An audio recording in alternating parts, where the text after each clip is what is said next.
मोहनलाल ने मछलियां बाजार में बेचनी शुरू की। धीरे धीरे उसकी झोपड़ी एक आलीशान हवेली में बदल गई।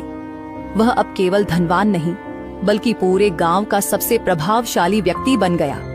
गांव के अन्य मछुआरे, जिनमें विजय भी शामिल था, अब मछलियों के लिए संघर्ष कर रहे थे। उनके जाल हमेशा खाली रहते। एक दिन विजय उदास होकर सभी मछुआरों से बोला, अरे भाई, ये तो बड़ी अजीब बात है। मोहनलाल का जाल हमेशा मछलियों से भरा रहता है और हमारे जाल में ससुरा एक भी मछली नहीं फंसती है। हाँ, तुम बिल्कुल सही कह रहे हो।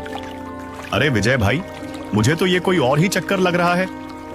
अरे भाई, ऐसा कैसे संभव हो सकता है कि इस गांव में मोहनलाल के जाल को छोड़कर किसी और मछुआरे के जाल में एक भी मछली न फंसी हो?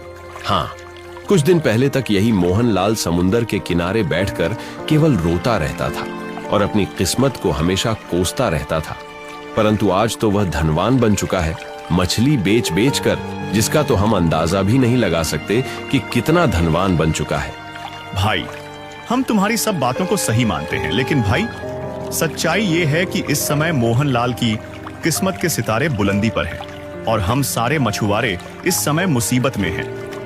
अरे, हमारे घर में हमारी पत्नी और बच्चे भूख से बेहाल हो रहे हैं और हम करें भी तो क्या करें?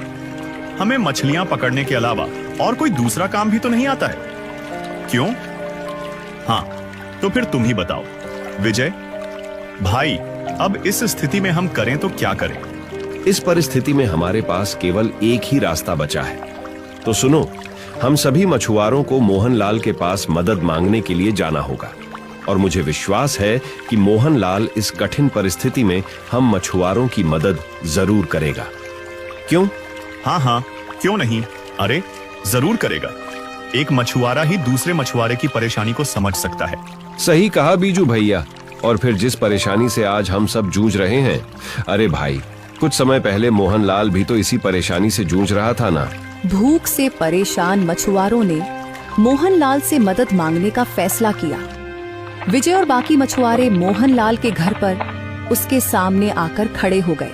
मोहनलाल, ये देखो, हम सबकी हालत देखो, हम कैसे हो गए। हमारे जाल में मछलियां नहीं फंसती, हमारा परिवार भूखा है, हम सब भूखे हैं। कृपया हमारी मदद करो, कुछ तो सहायता करो। तुम्हारा चेहरा देखकर मुझे याद आ रहा है। हाँ, तुम तो वही हो ना जो मेरा मजाक उड़ाते थे।